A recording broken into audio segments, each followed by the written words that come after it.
Good morning, everybody. Welcome to another episode of Savanna Stay-at-Home Safaris.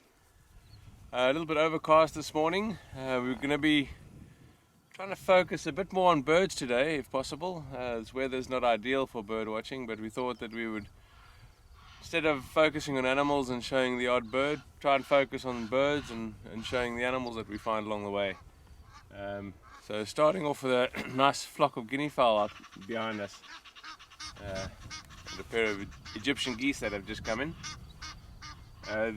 We saw this flock of guinea fowl last night coming down to roost. There's a big tree behind me that they roost in every night. Come down to the waterhole last thing in the afternoon and then roost in the nice big tree. And obviously doing the opposite this morning, starting with a quick drink along the waterhole and then starting off their foraging. But always good entertainment watching the guinea fowls foraging on the ground.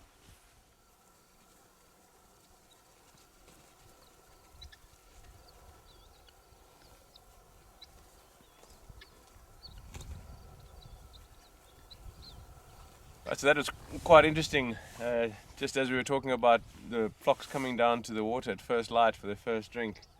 It seems the second flock pitched up at the same waterhole.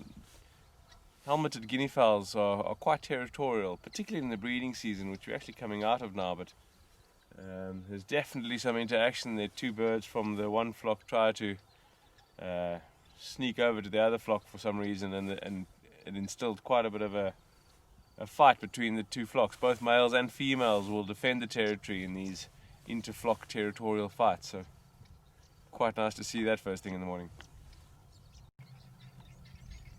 There's a nice view of a pair of cutthroat finch, which is not easily and often seen. Clearly see where they get the names from the male having that red cut throat, the look of the throat being cut. They're seed eaters, so spend most of their time on the ground feeding on the grass seeds that have dropped onto the ground.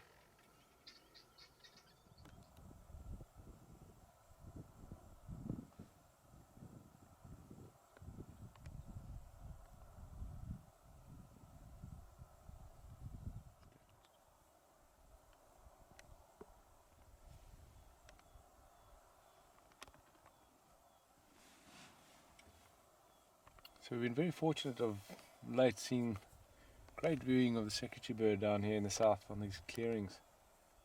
And not long ago in one of the previous episodes, Kevin had a pair of them, another one had joined. We think this is the newer edition, the larger male. Got a slightly damaged eye, but seems to be okay, but he's been in some sort of altercation with some injuries on the right hand side of his face. Very relaxed. Great viewing of the secretary bird.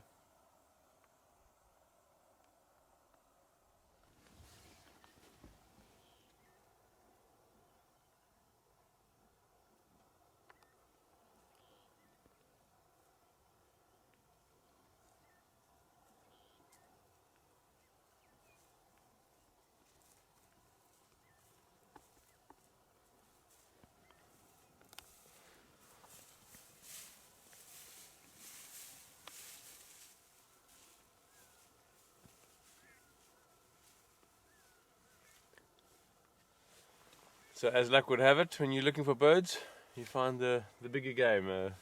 Just bumped into the Matimba male walking down the road. Seems to be following the tracks of the Ottawa Pride. So we'll spend a bit of time with him and see where he goes. Looking a little bit tired this morning, but still got a nice full belly. The Pride might have got a little bit ahead of him, so he's trying to play catch up. Surprisingly, the Matimba is actually not too far behind the Ottawa Pride and managed to catch up with them. As luck would have it, as I said, a nice cool day, so it seems like the Pride's on the move, so we're definitely going to spend some time with them and catch up with the birds after that, I think.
So always interesting to watch the behavior in the lions.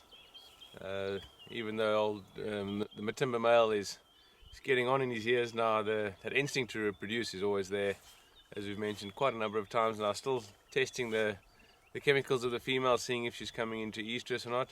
But also very nice to see that affection between the older female and the old male.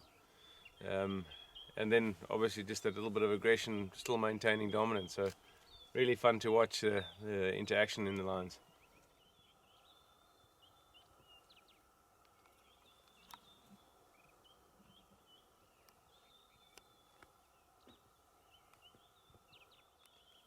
So it seems like the lions have settled down in this block for now. As mentioned a few times now, it's pretty cool. They might move a little bit more during the day. We'll maybe follow up on them a little bit later. But I think for now we're going to continue with our mission to do some birds and see what we can find for the morning. A lovely view there of white-crested helmet shrikes.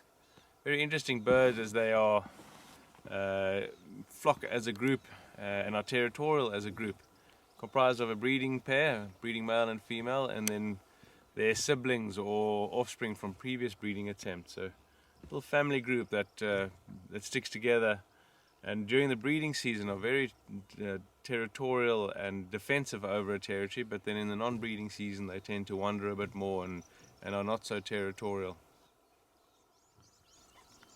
Some nice views there of the red-billed quelea, which is arguably the most abundant bird in the world, with up to estimates of 1,500 billion birds on the planet. In Kruger they estimate about 35 million birds. Quite a small flock here, but nonetheless lovely to see them in that flocking movement. Also seed eaters, so you find them on these big open grasslands early morning, flocking together and landing on the ground. They have this rolling feeding movement where the ones at the back fly over and land in the front, and gets quite a nice effect. Lovely to watch in the early morning light. Always nice to get these big bulls, and at the moment, as you've seen over the last few episodes, always here around the Windmill Mackenzie clearings with that borehole.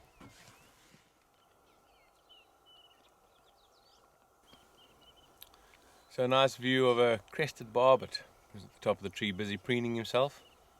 Frugivores, but omnivorous. They eat fruit and insects. Insects when the fruit is scarce, and will generally nest and roost in holes, either excavated by themselves or natural holes in trees or in termite mounds or in banks of rivers. Yeah, very colourful bird. Also nice to hear them calling.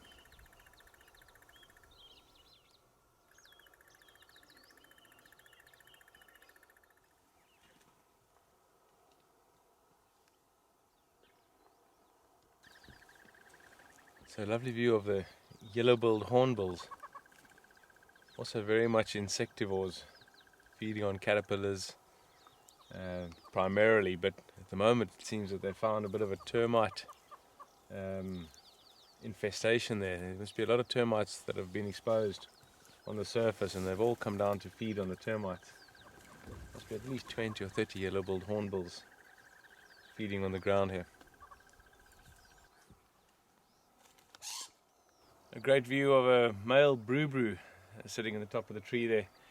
You usually find them feeding in the upper to mid canopies, and they feed on larvae or arthropods mainly, insects and their larvae, gleaning them from the branches and the leaves.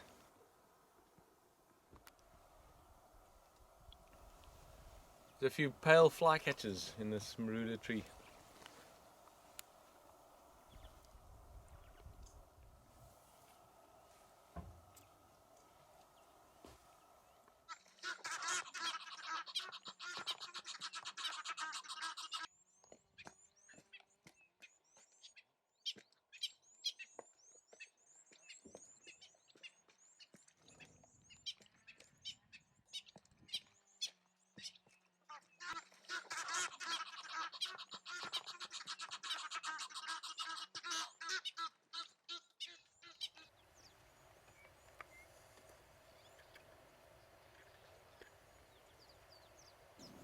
So great view of those Bennett's woodpeckers there.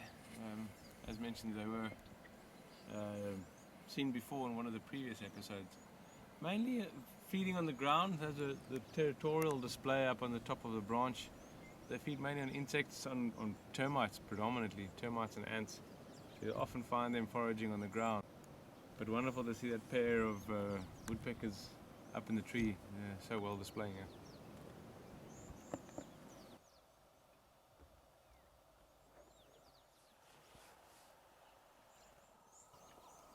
A few episodes ago, Greg spoke briefly about the African hawk eagles. He had a pair of African hawk eagles that was perched in the tree. So it's quite nice to see the juvenile, which is slightly different to the adults in that it's more brown, dark brown on the back, and then a rufous brown on the front. The adults are more black and white. So this is a juvenile. It'll still be a few years before it gets its adult plumage. So it seems we should go and do birding drives a bit more regularly, as we've managed to bump into the Mungane pride here along the river, come to look for some riverine birds, and they're out here in the open sand waiting for us. So lovely to see them again.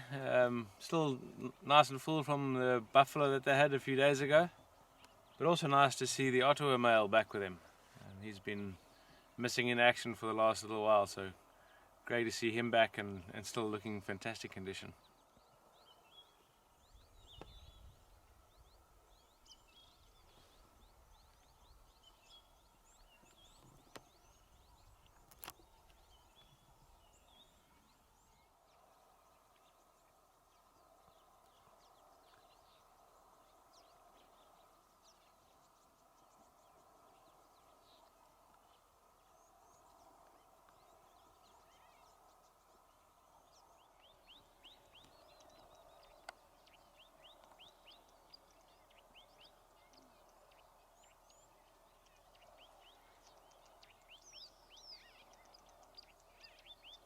So really nice to see the Mungane pride out in the open.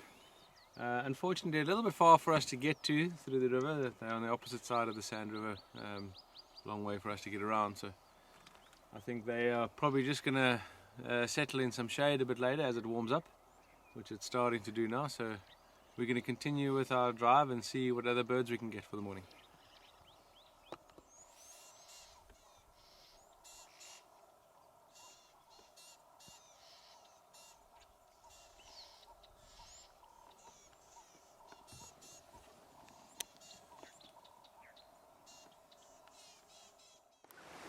So a good view of a hammerkop on the rock on the edge of the water. Hammerkop is an Afrikaans word which directly translates means a hammerhead. It's part of the heron family. They make these nice large nests in big trees along the river that they continually add material to, so they become massive and can quite often break the branches that they actually build a nest on under the weight of the nest. But a very intriguing little bird. So deviating a little bit again from the bird theme this morning, just a great opportunity to illustrate the difference between the Nyala and the kudu. We've often spoken about the differences. They're the same family, in the spiral horned family. So they both have vertical stripes running down the length of their body. The male Nyala is much darker than the kudu. Kudu's a lighter grey. So here we have a nice view of an African harrierhawk adult. Really interesting birds. They're obviously predatory birds. You can tell from the talons and the beak. But they use the strategy of robbing nests of other birds, eating the eggs and the hatchlings of other birds predominantly, and then also insects and invertebrates that live in the cavities and crevices of trees. They've got kind of double jointed legs that are able to get into crevices and areas that other birds of prey are not able to get into. They also have this very interesting facial skin that can change color, flushes when they're excited, so either during breeding season or when there's another territorial bird in the area.